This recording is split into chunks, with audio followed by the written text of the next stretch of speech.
señor, él era monje, se llamaba Martín Lutero, y este hombre descubrió que uno de los grandes problemas de la sociedad tenía que ver porque no podían leer la Biblia, porque se habían llenado de una cantidad de mandatos de una organización y no estaban basándose en lo que decía la Biblia. Y entonces él había descubierto un versículo que tenía que ver con la gracia, que la salvación es por gracia. ¿Eso qué quiere decir? Que la salvación usted no puede comprarla. Con todo el oro, con toda la plata del mundo, usted la salvación no puede comprarla. La iglesia, los predicadores que hablan de comprar cosas con plata están equivocados. El favor de Dios no se consigue, y sobre todo el tema de la salvación no se consigue con dinero.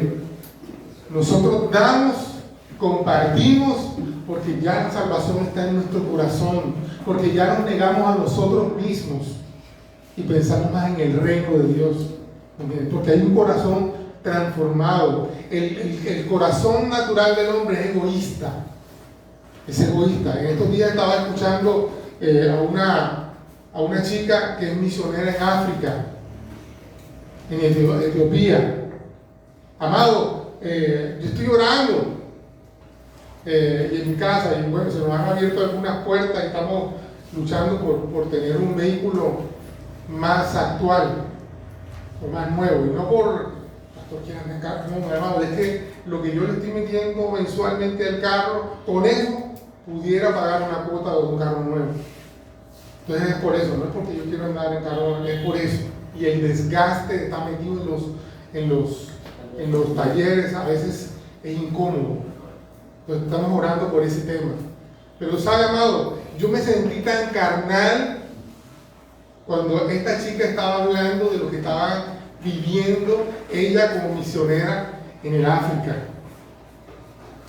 Esa gente está orando para que les puedan permitir pasar unas bolsas de pan, porque la gente se está muriendo de hambre y el gobierno no quiere dejar que pase las bolsas de pan, y a veces las bolsas de pan se pudren en la frontera. La leche se descompone porque el gobierno no les permite pasar, porque ellos creen que detrás de todo eso, del alimento, de la leche, del pan que ellos quieren meter a esas naciones, están espiando y metiendo armas. Y no, ellos quieren es poder ayudar con el hambre que están viviendo en esos lugares. Ese es su motivo de oración. Y entonces cuando yo veo eso, yo digo, Dios mío, yo orando que por un carro nuevo, Dios mío, cuán carnal soy. Pero son diferentes necesidades. Eso está pasando. Amado, estaban contando el testimonio de un pastor en África. Este año lo han metido preso 40 veces. ¿Y por qué lo meten preso? Porque lo dejan libre y él vuelve a predicar. Y cada vez que él predica en público, eso es motivo para ir a la cárcel. Este año llevan 40 veces que lo han metido preso. Y cada vez que vuelve a salir, vuelve a predicar. Y a nosotros nos da pena compartir el evangelio. Nos da pereza leer la Biblia, que la tenemos ahí. Nadie nos pone preso por tener una Biblia o por leer. Pero hay lugares donde eso no se puede. Entonces, amado, tenemos que sacudirnos. Por eso yo creo que la porción que voy a leer hoy, y que es el fundamento al mensaje de hoy, yo le digo, amado, yo he predicado muchas veces, y creo que una de las materias, los manuales que han estudiado en el discipulado, Dios me dio la gracia de escribirlos. Y creo que hay uno que tiene que ver con la Biblia, ¿cierto? Y, amado, es mucho lo que uno ha estudiado sobre este versículo. Pero, amado, yo nunca he visto lo que anoche vi. No es gran cosa, porque resulta que cuando me puse a revisar, hay muchos comentarios públicos sobre eso. Pero para mí fue algo nuevo. Y por eso, amado, en un mundo que está tan perdido, tan desubicado, que la gente no sabe ni para dónde va, necesitamos una hoja de ruta. Y saben una cosa, por ejemplo, y retomo lo que estaba diciendo, Martín Lutero se dio cuenta que el mundo de su época también necesitaba una hoja de ruta. Por eso todo lo que decía la iglesia tradicional le servía y le parecía bien. Cuando los papas dijeron, bueno, necesitamos construir la Basílica de San Pedro, entonces vamos a hacer una cosa, por cada dinero que usted done, le perdonamos tantos años de pecados. Y solamente los que tenían dinero podían dar plata para que le fueran, eso se llamaban las bulas papales. Y las indulgencias. Entonces, eso y otras cositas más que se crearon en ese momento para reunir dinero a cambio del perdón de los pecados. Con ese dinero reconstruyeron la Basílica de San Pedro. O sea, ese monumento está muy bonito, muy sobrio, a veces fue construido con mentiras y con herejías. Yo soy un poco de atacar la iglesia tradicional porque yo vengo de allá. Pero cuando yo estaba viendo eso, yo decía, Dios mío, y algún día quisiera ir a Roma y conocer todo eso, pero ese lugar fue construido con mentiras, con herejías. Tremendo eso. Entonces, y este hombre, Martín Lutero, se levantó contra eso. Y sabe, durante el mes de octubre, él tuvo discusiones con los hombres más eruditos de la iglesia tradicional. Traían de un lugar, traían de otro, para que lo convencieran y Martín Lutero se retratara. Y cada día él encontraba más argumentos para sostener que lo que estaba diciendo era cierto. ¿Qué era lo que él decía? Que la religión verdadera debía estar basada única y exclusivamente en lo que decía la Biblia. Entonces, eso no le gustó, porque usted sabe, la iglesia tradicional católica tiene sus dogmas, aunque no sean bíblicos, muchos son sus dogmas, es lo que ellos creen. Entonces, él atacó eso, atacó la iglesia tradicional en ese fundamento. Y bueno, quisieron que se retratara y no pudieron. En el último, estaba escuchando la oración que le dijeron, mira, si no te retrata, te vamos a quemar, como lo hicimos con 3 personas antes que él. Y este hombre dijo, denme un día para orar y para meditar, y les traigo una respuesta. Y por ahí está la oración que Martín Lutero hizo antes de responder a eso. Y a mí me impresiona porque la oración de ese hombre es la descripción de lo que estamos viviendo hoy en día. La confusión entre los hombres, el egoísmo del ser humano, la banalidad del ser humano y también, desafortunadamente, la corrupción dentro de las mismas iglesias. Sí lo hay. Hay corrupción en las iglesias, así como hay corrupción en las familias, así como hay corrupción en la justicia, donde usted se meta, hay corrupción, porque no tiene que ver ni con la profesión ni con la religión, sino con el ser humano. Y este hombre atacó eso. Y ahora vamos a leer algunas cositas que nos ubican en lo que estamos diciendo. Y todo eso tiene que ver porque la gente no tiene una hoja de ruta. Y la hoja de ruta resulta que el Señor nos la dio. Esa hoja de ruta es la Biblia, sobre la que hoy vamos a estar hablando y se va a estar hablando durante este mes. Ahora, el fundamento bíblico sobre el cual quiero hablarles está en 2 de Timoteo capítulo 3, versículos 16 y 17. Lo leemos en el nombre del Padre, del Hijo y del Espíritu Santo. Dice Pablo en esta porción, toda la escritura es inspirada por Dios y útil para enseñar, para redarguir, para corregir, para instruir en justicia, a fin de que el hombre de Dios sea perfecto, enteramente preparado para toda buena obra. O sea, mira lo que está diciendo, para que el hombre de Dios, o sea, el enfoque es para la persona que se dice ser gente de Dios. No es para el pastor, no es para los apóstoles, para todo aquel que crea en Dios. O sea, esta palabra es para ti y para mí. Esta palabra es para ti y para mí, porque a veces no, eso no es para los pastores, no, esto está para todos. Todos tenemos la obligación de leerla, de conocerla y de ser instruidos por la palabra de Dios. Ahora vamos a ver otras cositas. Sobre el contexto, quiero decirte algunas cosas que me llamaron la atención. Esta es la última carta que Pablo escribe. Y eso implica otras cositas. Y fue escrita de Pablo hacia Timoteo, su hijo en la fe. En un momento de su vida, cuando yo pudiera decirle, Pablo estaba viviendo una crisis de alguna manera, pero no crisis de fe, porque no creyera en Dios, o porque creyera que Dios le falló, sino porque, número uno, Nerón había quemado Roma y estaba culpando a los cristianos. Ahí no lo dice, pero es el contexto histórico, más o menos entre el año 62 y el año 67. Y en ese periodo de tiempo en que Nerón quemó Roma, culpó a los cristianos. Y los cristianos comenzaron a ser perseguidos. Es horrible lo que le pasaba a los cristianos. Lo más suavecito que le pasaba era cuando en el circoteatro se lo comían los leones. Eso era lo más suavecito. Pero pues yo estuve leyendo los mártires, cómo los martirizaban. Amados, terrible. Hay un tipo de tortura que es que le ponían, cogían a las personas y las embadurnaban de sangre y las lanzaban donde estaban los perros esos salvajes que parecen como hienas y se los iban comiendo y devorando. Y la gente los veía y se reía.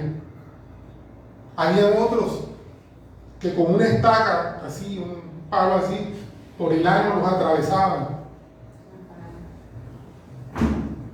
Habían otros que los amarraban por un caballo en cada extremidad y los membraban. Todo eso por seguir a Jesús. Y nosotros, no me gusta como no sé qué cosa, no me gusta como me dijeron, por cualquier cosa. Yo no creo. Si eso fuera de Dios, o sea, la cantidad de cosas que utilizamos para no seguir al Señor, para excusarnos. Todos estos hombres sabían que el precio de seguir al Señor implica a veces morir a nuestra comodidad. A nuestra comodidad. Los mártires lo vivieron, los primeros cristianos lo vivieron. Y Martín Lutero sabía que eso iba a pasar. Con él, bueno, no lo mataron, pasó otra cosa con él, pero él transformó la historia antes y después de Martín Lutero. Ahí comenzaron lo que se llamaron los protestantes, de los cuales tú y yo somos parte. ¿Por qué somos protestantes? Porque no somos de la iglesia tradicional. Entonces, es interesante conocerlo. Ahora usted pueda sacar la historia de Martín Lutero y leerla, porque a partir de ahí podemos entender muchas cosas de lo que somos y de lo que creemos, y también de lo que hemos olvidado como seres humanos, como seguidores de Cristo también. Entonces, y Pablo, cuando él escribe esto, está preso. Estaba desilusionado por algunos sucesos dentro de la iglesia. No la iglesia porque fuera mala, sino cuáles eran las cosas en las que estaba desilusionado. Había mucha gente que le había dado la espalda. Después de él dedicarse a tantas cosas, habían optado por otras herejías y habían dividido la iglesia y habían hecho la cantidad de cosas que a uno le duele que suceden en la iglesia. Pero aún así, viendo el comportamiento de mucha gente, Pablo le escribe esta carta a Timoteo para animarlo a que continuara en la fe. Y es que, amado, tu caminar en el Señor, tu continuidad en el Señor no depende de lo que otros hacen. Depende de tu relación con Dios. Hay gente que, para mi tristeza, sale de pelea con la mujer, no voy más a la iglesia. que tiene la iglesia que tú pelees con tu mujer. El niño se porta mal, no voy a la iglesia. O sea, facilito es negociar el tema de la iglesia y culpan a la iglesia por todo. Esa secta donde tú estás metido, o sea, todo es. Amado, el tema no es la iglesia, el tema es la cabeza de la iglesia, que es Cristo Jesús, que pagó un precio por ti y por mí. Y sigue, y por eso Pablo dice: tengo lágrimas, dolores de parto, porque el liderazgo no es algo fácil. Hay gente que cree que los líderes tenemos todo fácil. Bueno, y ahí por ahí yo digo a Gualeca: pastor, ¿cómo va a ser, pastor? Eso es parte del liderazgo. Parte de lo que ustedes están viviendo en las células y todas esas cosas que la gente no va, que tienen que corretearla, todo eso nos pasa a nosotros. Todo eso nos pasa a nosotros. Entonces, a veces cosas que no tienen que ver con la gente, por ejemplo, los equipos y todas esas cosas, no hay internet. O sea, todo eso pasa. Y uno dice: entonces, ¿para qué compramos? Entonces, ¿para qué hacemos esto? ¿Para qué hacemos aquello? Pero es parte de todo eso. Y vuelvo y digo, la culpa y la responsabilidad no es del Señor. Si esta iglesia fuera de Dios tuviera mejor internet, ¿quién dijo eso? Entonces, enfoquémonos en las cosas que son verdaderas, y que el Señor está enseñando. Y por eso digo, todos los que miran todo este poco de cosas y se pierden porque no tienen una hoja de ruta clara en su vida. Y vuelvo y digo, esa hoja de ruta está en la palabra. Y Pablo lo señala aquí. Vamos a verlo ahorita. Él apela a su relación de discipulado con Timoteo y le abre su corazón. Por ejemplo, en el capítulo 4 le dice Pablo a Timoteo: procura venir pronto, porque Demas me ha desamparado, amando este mundo, y se ha ido a Tesalónica. Eso es como el que dice: no, se fue para allá, para Cartagena, y se pelucó allá. Bueno, algo así en contexto de hoy. Crescente se fue para Galacia y Tito a Dalmacia. Solo Lucas está conmigo. Toma a Marcos y tráele conmigo, porque me es útil para el ministerio. Aún ahí preso, le está pensando en el ministerio. Entonces no es que él, me voy para el mundo. Pablo no estaba pensando en eso.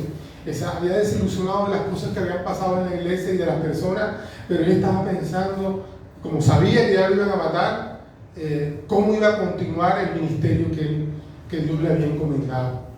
Y eso es una cosa que nosotros tenemos que siempre tener como perspectiva o como propósito. Fíjate, dice: a fin de que el hombre de Dios sea perfecto, enteramente preparado para toda buena obra. Está pensando en continuidad cuando él no estuviera.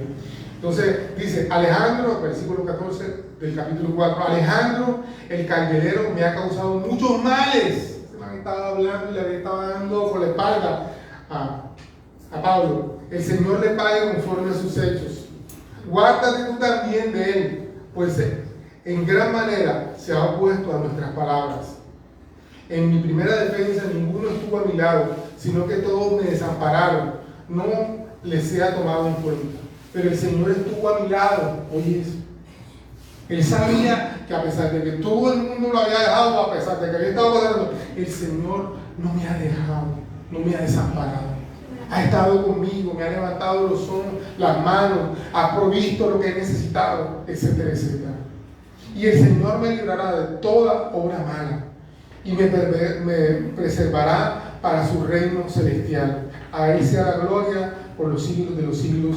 Amén. Sabía que la obra debía continuar. Todo eso es como el marco histórico. Ahora, hay dos cosas sobre las cuales quiero puntualizar en esta porción de 2 de Timoteo capítulo 3, sobre todo en el versículo 16. Número 1, dice: inspirada por Dios. Toda la escritura es inspirada por Dios. Y el otro punto que quiero resaltar es su utilidad. Y dice, y útil para y señala otras cosas. Inspirada por Dios y útil. Y por estos dos puntos, la palabra de Dios tiene autoridad. Incluso, no voy a ahondar en eso, pero usted sabe, el cielo y la tierra, todo lo que hay, todo fue creado. ¿Por qué? Porque Dios mandó la palabra. Dios habló la palabra y todo fue creado. Su palabra es poderosa para crear. Entonces, imagínense, conmovió todo, ha detenido, bueno, tantos milagros por la palabra de Dios, no por los hombres, porque eso es un mal que hay dentro de la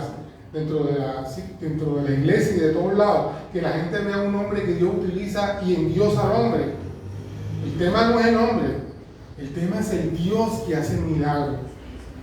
El Dios que hace milagros. Que el hermano ora por ti, se te quitó el problema en la columna, gloria a Dios, pero ¿quién te sanó? Dios. Que el hermano te dio una ofrenda y te liberó de una deuda. ¿Quién proveyó? Dios. Es una cosa que nunca podemos olvidar y ser agradecidos y ver en medio de las circunstancias. A veces es al revés. Dios provee antes de la necesidad. Pero como nosotros a veces, ahí está nuestro corazón, cuando está llegando la plata, eso es ripia plata, y cuando no se acabó la plata, entonces nos acordamos de Dios. Señor, ¿cuánto me vas a dar? Mira, si Dios te lo dio y te la ripiaste. ¿Por qué cuando estabas recibiendo la plata no preguntaste, Señor, ¿y para qué es esto?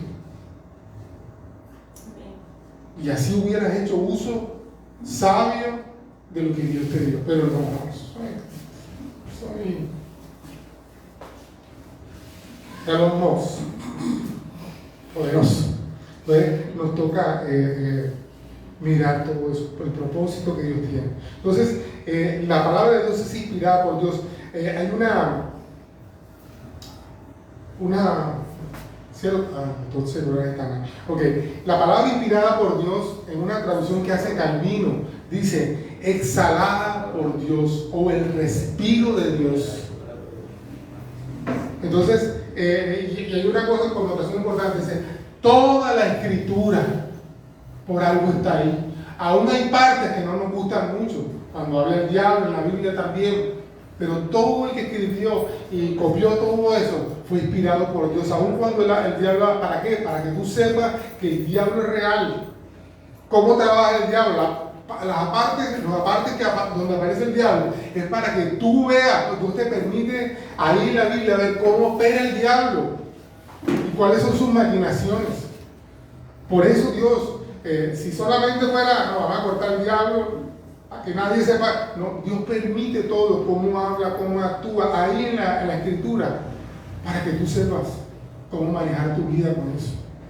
Y bueno, otras cosas, también hay hombres que hablan, pero Dios permitió todo eso para que fuera una hoja de ruta para tu vida. Ahora, la palabra de Dios no es por emociones, sino dirigida por Dios, inspirada por Dios. Y eso es clave. Hay gente que quiere predicar solamente de sus emociones. Y no, las emociones, eso me enseñaron a mí en el Instituto Bíblico, las emociones te conmueven. Alguien te dice algo sentimental, hasta Maluma te dice algo y se te salen las lágrimas, pero eso no te transforma. Lo único que transforma al hombre es la palabra de Dios. El único que puede transformar al hombre. Entonces nosotros necesitamos entender eso. Por eso es transformadora, construye cosas de donde no las hay. Cuando lo que se llaman milagros creativos, no sé si usted lo ha visto, he visto milagros, yo lo he visto. Personas que no tienen algo, por ejemplo, no tienen un ojo, y oran por esa persona y le aparece el ojo. Hubo una época aquí en Cartagena,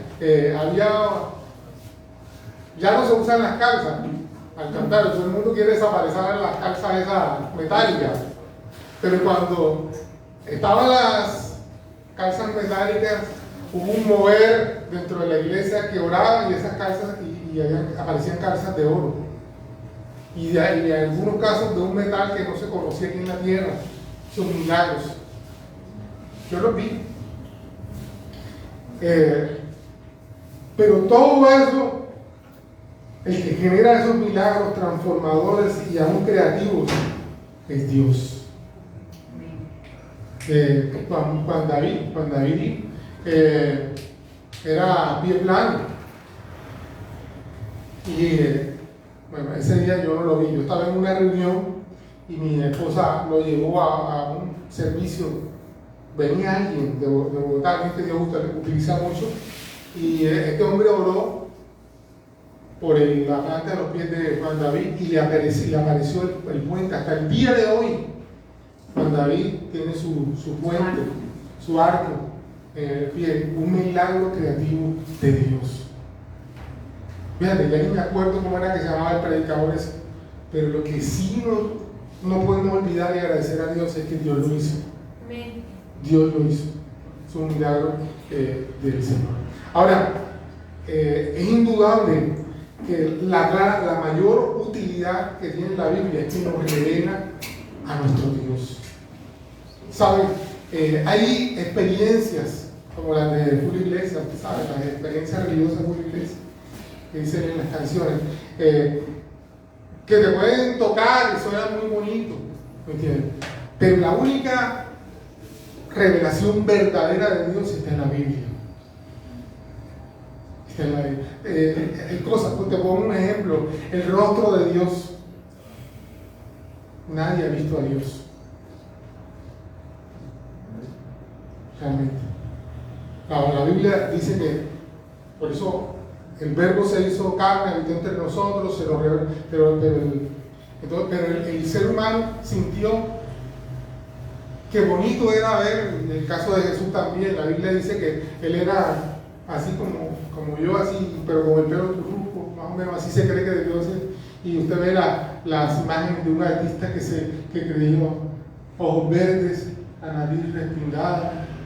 Hay algunos que lo pintan hasta con la chocolatina. Eso es pura emoción, cosas que no son ni bíblicas, pero por eso son imprecisas. Una cosa de hombre. Cosa de hombre, es impreciso. Pero lo único que tenemos certeza es lo que la Biblia nos muestra que pasó. Y lo que la Biblia le interesa, lo que Dios le interesa que nosotros recordemos de Él, que son sus enseñanzas, sus palabras, es lo que ahí está escrito. El amor, la firmeza con que Él nos enseñó.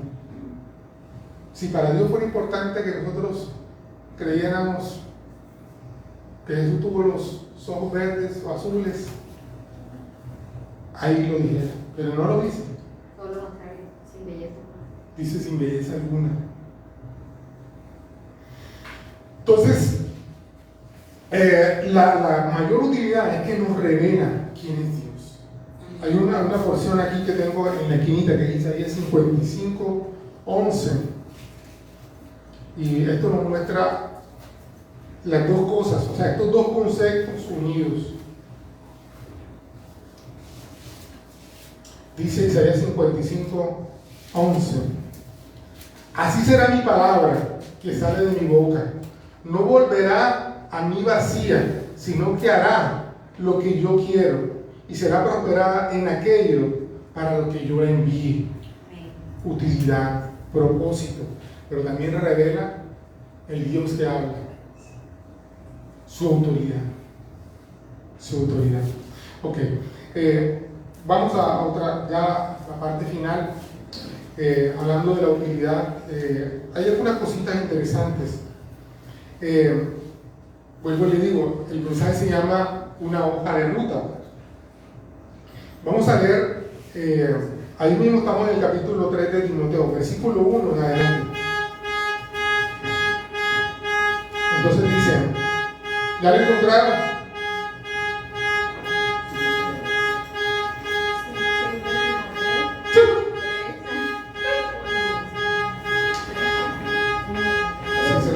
Capítulo 3, versículo 1 al 7.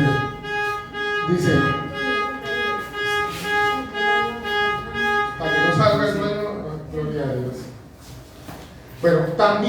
saber esto, que en los postreros días vendrán tiempos peligrosos, porque habrán hombres amadores de sí mismos, ávaros o avaros, vanagloriosos, soberbios, blasfemos, desobedientes a los padres, ingratos, impíos, sin efecto natural, implacables, calumniadores, intemperantes, crueles, aborrecedores de lo bueno, traidores, impetuosos, infatuados, amadores de los deleites más que de Dios. Si alguien tiene otra traducción, porque a veces leemos esto y como que no entendemos qué significa todos esos términos. Yo le leo. Sí. Dice, ahora bien, ten en cuenta que en los últimos días vendrán tiempos difíciles. La gente estará llena de egoísmo y avaricia. Serán jactanciosos, arrogantes, blasfemos, desobedientes a los padres, ingratos, impíos, insensibles, implacables, calumniadores, libertinos, despiadados, enemigos de todo lo bueno, traicioneros, impetuosos, vanidosos y más amigos del placer que de Dios. Aparentarán ser devotos, pero su conducta desmentirá el poder de la devoción. Con esa gente no se ve. Ese es el versículo que siempre se dice, que esos son los ateos prácticos. Dicen que son cristianos, dicen que son, pero con su comportamiento niegan la Biblia, niegan lo que predican. Entonces, mira el escenario ese que está escribiendo Pablo, versículo 13, dice, mas los malos hombres y los engañadores irán de mal en peor, engañando y siendo engañados. O sea, el escenario no era nada bueno. Y eso es lo que está hablando Pablo, que sucedería. O sea, un mundo sin una hoja de ruta. Hay un autor que yo leí en el Instituto Bíblico que dice que el mundo está como está porque se ha olvidado de la Biblia. Si la gente volviera sus ojos a la Biblia, no la menospreciara, no, eso está pasado de moda. Si la gente volvieran los valores. La gente dice, yo he escuchado, este mundo lo que necesita son valores. Sí, pero ¿quién te hace vivir esos valores? Solamente la revelación de Dios. Ahí están los valores. ¿Por qué no los vives? Porque no tienes a Dios que te revele y te haga vivir esos valores. Los valores están ahí. Entonces, dentro de todo ese mundo y de todo lo que está ahí, Pablo, la única solución a todo este mapa que él está escribiendo es cuando le dice a Timoteo, versículo 14, pero persiste tú en lo que has aprendido y te persuadiste, sabiendo de quién has aprendido y que desde la niñez has sabido las sagradas escrituras. Oye, mira el valor de enseñarle a los niños la palabra de Dios. La gente dice, no, cuando crezca, no, desde niño tú tienes que enseñarle la palabra del Señor. Claro, no vas a repetir como loro, sino todo lo que inspira, el perdón, enseñándole a los niños a perdonar, enseñándole a los niños a amar, cómo compartes el tema de sacar los juguetes. Mi amor, vamos a regalar los juguetes que ya tú no utilizas. Vamos a ir. Bueno, yo les conté que una vez sacamos una ropa de Mateo, estaba bebecito, estaba tal vez como Jeremías, ¿sí? Le sacamos una ropita y se la dimos a un vecinito. Y cuando Mateo estaba en la puerta y cuando ve que el niñito va con el suéter de Superman, niñito, ese suéter es mío. O sea, como decimos que hay un dicho que el que viste con los ajenos en la calle lo desviste. ¿Me entienden? Nosotros, qué vergüenza. No, mire. Pero aprendimos que teníamos que involucrarlo a él. Entonces, papi, mira, ya esto no te queda, esto hay que regalarlo. ¿A quién se lo regalamos? Y él mismo iba y daba los juguetes, la ropa, todas esas cosas, para que él aprendiera. Entonces, necesitamos enseñar a los niños a vivir las Sagradas Escrituras, que ellos vean eso. No solamente, porque también yo he visto otros niños, que dice el Salmo 23, el Señor es mi pastor y recitan todo como loro. pero ¿a dónde debe vivirlos? ¿Cuál es la aplicación práctica para ese niño? Pues necesitamos a los hijos involucrados. Y eso es lo que Pablo está recalcando en este momento histórico. Mira, tú, Timoteo, persiste en lo que has aprendido. Desde la niñez has sabido las Sagradas Escrituras, las cuales te pueden hacer sabio para la salvación por la fe que es en Cristo Jesús. Toda la Escritura es inspirada por Dios. Y es útil para enseñar, para redarguir, para corregir, para instruir en justicia. Toda la Escritura es útil para hacer todo eso. Y lo más contundente, versículo 17, a fin de que el hombre de Dios sea perfecto, o perfeccionado, o mejorado, enteramente preparado para toda buena obra. ¿Tú quieres que tus hijos sean gente de bien? Instrúyelos con los fundamentos de la palabra de Dios. Esa es la hoja de ruta que tú puedes utilizar para que tus hijos no se pierdan, para que tu familia recobre el camino. Están allí. Ahora, es útil para enseñar. La palabra enseñar ahí es didascao, o didasco, que significa instruir, aprender. O sea, y yo estoy hablando de los valores y de estas cosas, pero yo conozco casos de pastores que aprendieron a leer con la Biblia. Gente que aprendió a leer con la Biblia. Incluso hay un plan dentro de las iglesias ¿cómo se llama eso? La Liga Bíblica, para enseñarle a leer a la gente a partir de las Escrituras. Hay un programa para eso. ¿Me entiendes? Entonces, puede enseñarle, pero enseñarle que los valores. Ahora, esa palabra y la otra que tiene que ver con paideia, que está bajadito, que es paideo, que se utiliza como corregir. Las dos conectadas son esto, que tienen que ver con lo que se llama disciplina. ¿Qué es disciplinar? Coger a alguien que va fuera del camino y ponerlo en el camino correcto. Eso es disciplinar. Yo crecí con el concepto de que disciplinar era dar palo, castigar. Y en la iglesia cuando te decían te van a poner en disciplina, es que te van a castigar, que te van a hacer pasar vergüenza, una cantidad de cosas. Pero realmente el concepto de disciplina es poner a alguien en el lugar correcto, en el camino correcto. Cuando tú le dices a un niño, no vayas por ahí, métete por aquí, estás disciplinándolo. No agarres eso que te va a quemar. No agarres eso que te va a quemar, eso está caliente. Estás disciplinando al niño, enseñándole el camino correcto. Así no se contesta, así no se responde. Estás disciplinando y enseñándole. ¿Cuándo ya utiliza métodos más radicales o más fuertes? Cuando desafíen la autoridad a los padres. Cuando un niño te levanta la mano, bíblicamente utilizas la fuerza. Se la bajas. Pero no sé, en nuestra cultura por todo nos pegaba, ¿cierto? Por todo nos daban cinturón. No, solamente cuando se desafía la autoridad de los padres, que te va a pegar, que te levanta la mano, solamente ahí utilizan la fuerza. Ok, entonces, y la otra palabra que está ahí es para redarguir. Ahí la palabra en el original es elentos, que significa traer convicción, traer certeza. Cuando tú no tienes convicción de algo, cuando tú no tienes certeza de algo, la palabra de Dios te puede traer convicción sobre eso. Algunos ejemplos, el famoso caso de que la gente creía que la tierra era plana, cuando la Biblia estaba diciendo hace rato que era redonda. Pero como no lo decían los científicos, sino que lo decía la Biblia, entonces la gente no creía. La Biblia también habla del movimiento rotatorio. Sí, exacto.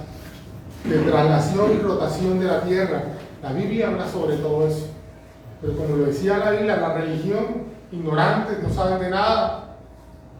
Entonces no le creían hasta que la ciencia comprobó que era cierto. y bueno, por ahí muchas cosas más que a medida que va pasando el tiempo se van descubriendo. El tema de la vida en la sangre, ¿cierto? De los huesos y todas esas cosas, como al interior de los huesos hay sangre, y bueno, una cantidad de cosas, y como lo clave del ADN, todo ese poco de cosas, todo eso en la Biblia no dice, tú no vas a encontrar en la Biblia que dice ADN, pero cuando comienza a hablar de herencia, cuando habla de otras cosas, tú te das cuenta que están hablando de lo mismo. El tema del corazón, la expresión del corazón, de la vida está en el corazón. Bueno, muchas expresiones que la Biblia tiene. Por ahí mi esposa publicó algo que a su vez Claudia encontró. Eso que dice que la palabra manos a la obra, en primer lugar no está en la Biblia. Hay muchas cosas que desconocemos sobre la Biblia. Necesitamos conocer la Biblia, la palabra de Dios, y nos vamos a dar cuenta. Entonces, la Biblia nos da convicción, nos da certeza de muchas cosas. Por ejemplo, nos da la certeza de quiénes somos. Hay gente que no tiene la certeza de quiénes son, que se sienten árboles. No, yo soy perro. No, yo soy. Ahora no está de moda eso. No, yo soy. No tienen certeza de quiénes son. Pero si creyeran lo que dice la palabra, entendieran quiénes son, su identidad. Todas las locuras que se están viendo, pero todo eso fuera de la convicción de la palabra. Ahora dice también que es útil para instruir en justicia, que nos muestra realmente lo que es justo, no lo que al hombre le parece justo. Justo es lo que Dios dice que es justo, no lo que al hombre se le parece. A mí no me parece justo que aquí dieron una ofrenda de un bulto de sal y le dieron a todo el mundo y a mí no me dieron. Eso no es justo. Justo es lo que Dios dice que es justo, no lo que a mí me parece. Pero tenemos que aprender a conocer los conceptos de Dios, los valores de Dios. ¿Y cómo lo hacemos? En la Biblia. En la Biblia. Ahora mismo, amados, lo que estamos viendo es un movimiento a los sentimientos. Tú no te quieres sentir mal. Aquí hay 3 versículos para que te lo leas cuando te sientes mal. Tú no sé qué cosa. Aquí hay 4 versículos. E incluso una oración, versículos para desatar la prosperidad. Para no sé qué cosa. Entonces, amado, así no se lee la Biblia, así no se conoce a Dios. Eso es fruto de alguien que quiere manipular a Dios. La mejor forma de entender es mirar a Jesús. No se haga mi voluntad, sino la tuya.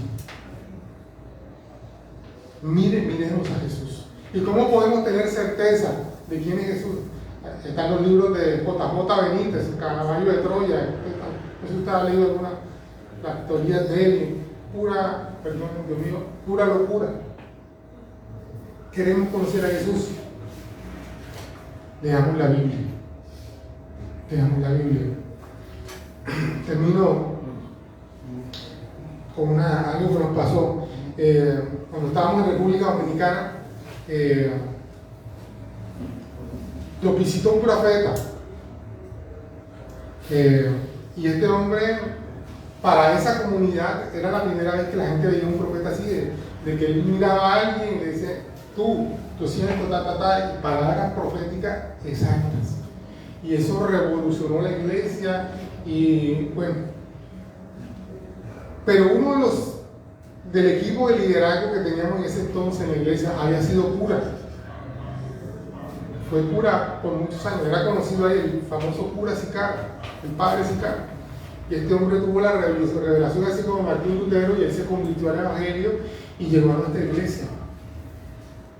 Y por su experiencia, yo era muy joven, hizo parte de nuestro liderazgo. Entonces yo necesitaba en nuestro liderazgo alguien que tuviera las canas, la experiencia que tenía ese hombre. Entonces, bueno, después de este mover profético y todas esas cosas, le correspondió él ese domingo predicar. Y este hombre subió al púlpito, iglesia llena, porque ya la iglesia había comenzado a crecer, y la iglesia, todo el mundo estaba esperando como que también otra palabra profética, y él lo olió. Entonces él les dijo, ¿cuántos quieren una palabra profética? Y todo el mundo dijo, ¡ay! Y él dijo, lean la Biblia. Y se bajó del púlpito y dejó a todo el mundo bien un chispero. Me tocó después subirme y yo no sabía ni qué iba a decir. Tenía razón. Pero tenía la razón. Tenía la razón. Entonces, amados, necesitamos volver a la hoja de ruta. Y la hoja de ruta es la Biblia.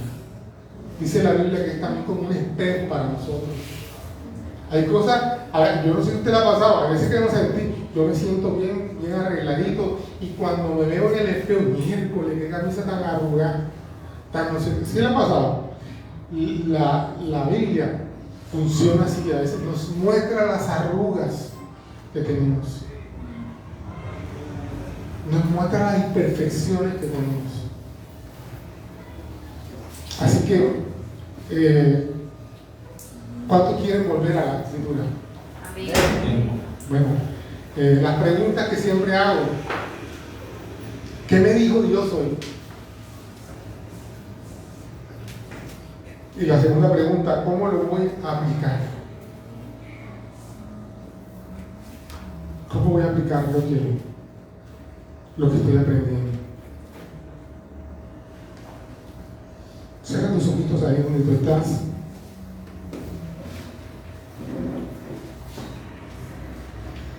Y quisiera que le preguntaras a Dios: Señor, ¿qué cambios tengo que hacer en mi vida con respecto a lo que el pastor hoy ha predicado?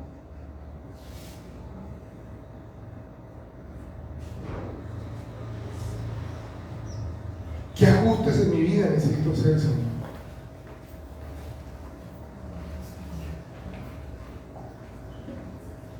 ¿En qué cosas necesito dar cambios, Señor? ¿Cuántas cosas en mi interior están mal fundamentadas, Señor? Tal vez tú digas: Señor, ¿y cómo cambio las ideas erróneas que tengo en mi vida?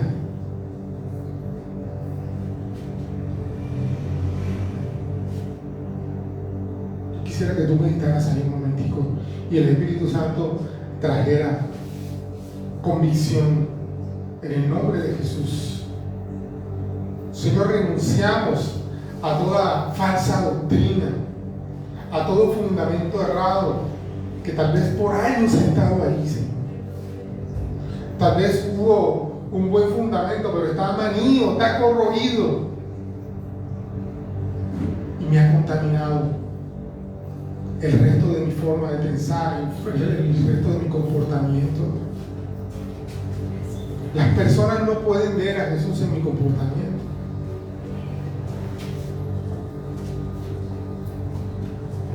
Me comporto no como un cristiano. Digo que sé mucha Biblia y de pronto no la estoy mostrando. De pronto ni la estoy mostrando porque no conozco la Biblia. Señor, necesito cambiar, hacer cambios radicales en mi vida. Quiero hacer cambios radicales en mi vida, Señor.